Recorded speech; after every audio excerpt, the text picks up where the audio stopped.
Why are so many good contractors struggling?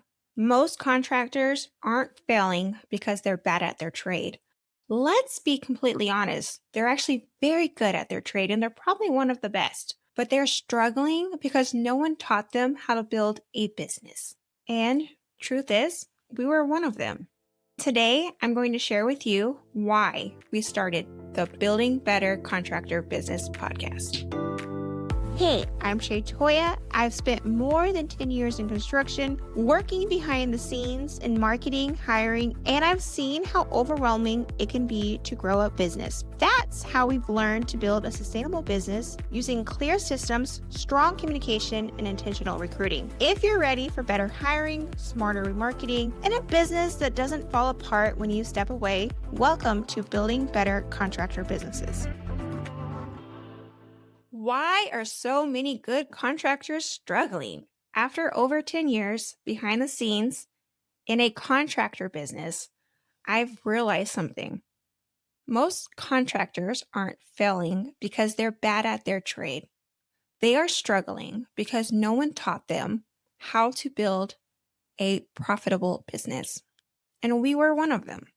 I've worked behind the scenes at K&B Communications for over 10 years. I've done many things from supported accounting, marketing, hiring, invoicing, field support, sales. If we needed it, I learned it. I've worked side by side with our CEO, seen what works, I've absolutely, and what absolutely does not. We've struggled in the beginning. We've asked people for help, and some of them were willing to help, and some were not. We've asked the wrong people for help. We questioned if we knew what we were doing. We were young entrepreneurs. We figured it out a lot out on our own, but we made very expensive mistakes, sometimes very stupid mistakes. We tried systems that didn't work. We hired a lot of the wrong people. We overworked. There was times I remember the CEO worked over 24 hours. And I remember like, what are you doing? But those were the things that we did. I also remember being burnt out. I've seen strong leaders question if they should quit. We even questioned it. After 12 years, we started figuring things out, what actually works, and sometimes, honestly, we just still question it. But during my recent market research calls to start this podcast, something became very, very clear. We were not alone. So many contractors are stuck, unfortunately. What I heard, they were busy, but not with consistent work. I know when I first started, even if I didn't have anything to do, I would find work without any real systems. Most started their business because they did not want to work for someone else. Some are worried what the future holds. Some are super, super stressed. And maybe their wives or maybe husbands are stressed as well.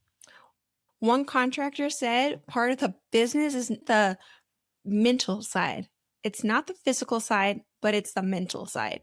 Another started because he saw poor quality work and he knew he could do a lot better.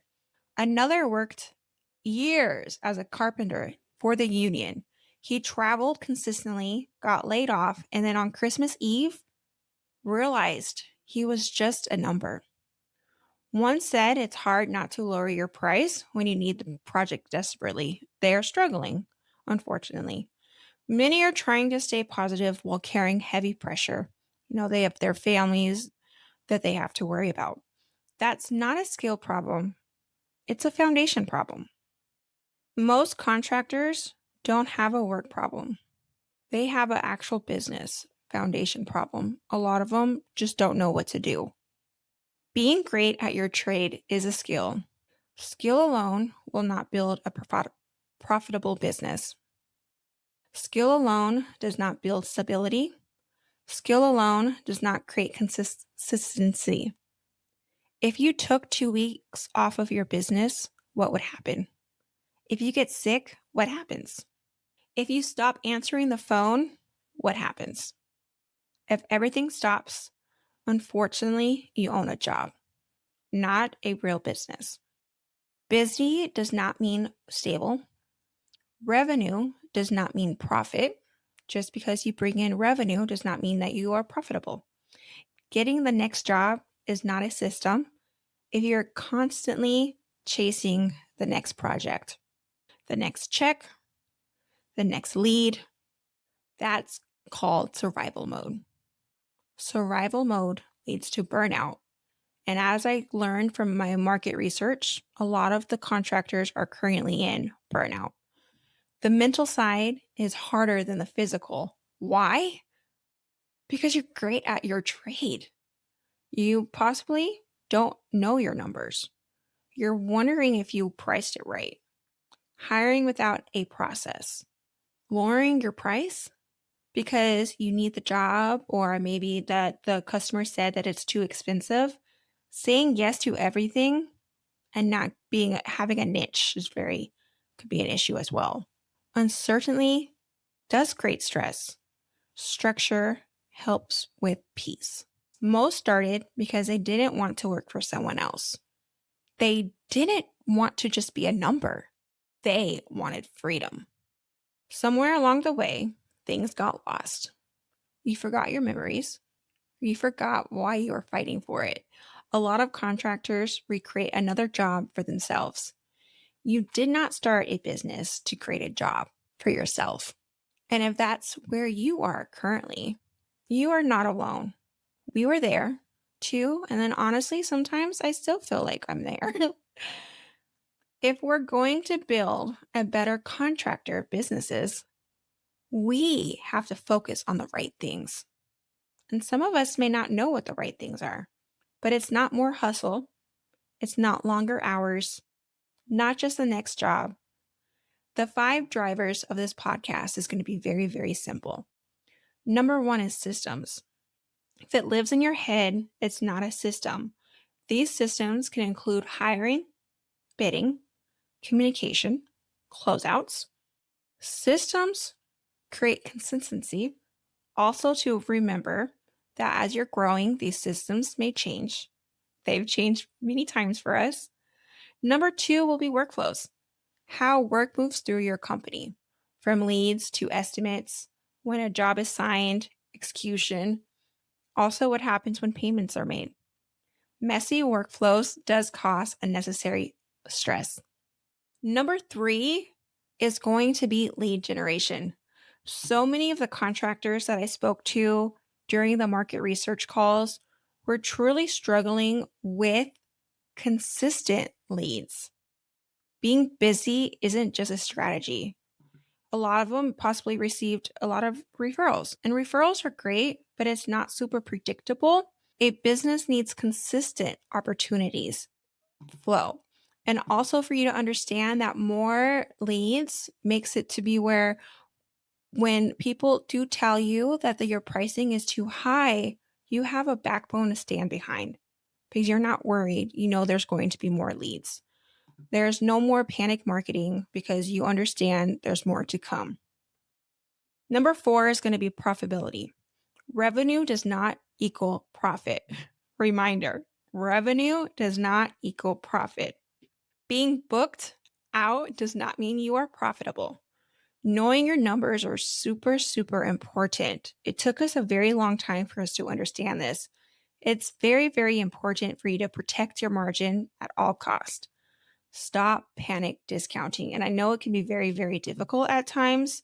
And this is why it's so, so important that you are focused on leads. That way you have a full pipeline. Number 5 is going to be team building. You can only grow so big alone. Hiring without structure does create chaos.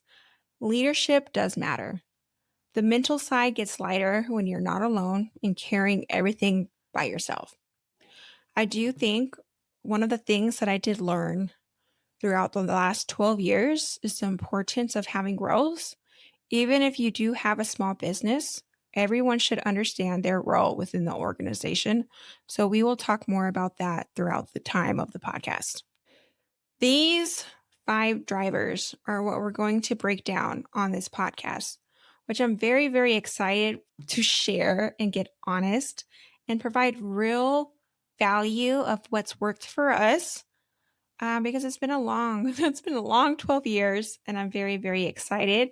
We're going to be honest, particular, also without pretending. As I said, having a contractor business can be hard, but having clear systems, workflows, makes it a lot easier. This is why I started Building Better Contractor Businesses. If this resonates with you, if you're tired of figuring it out alone, if you're serious about building something stable, I invite you. We just launched our Facebook community. This is where contractors can have real conversations with other people in the trades. There's no gatekeeping, no pretending, just building better together. And if you believe in what we're building here, leave a review. Our podcast is just being launched and we're very excited.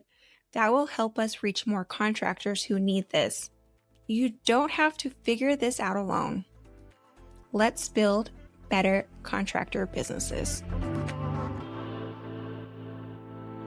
If you believe that this episode brought you real clarity, be sure to share it with another contractor who also needs it. And if you want to keep this conversation going, be sure to join our community of contractors inside Building Better Contractor Businesses Facebook group. This is a community where we talk through the real problems that you are having in your business. The link will be found in our show notes. And remember, we are not just completing projects. We are building better contractor businesses. I will see you next time.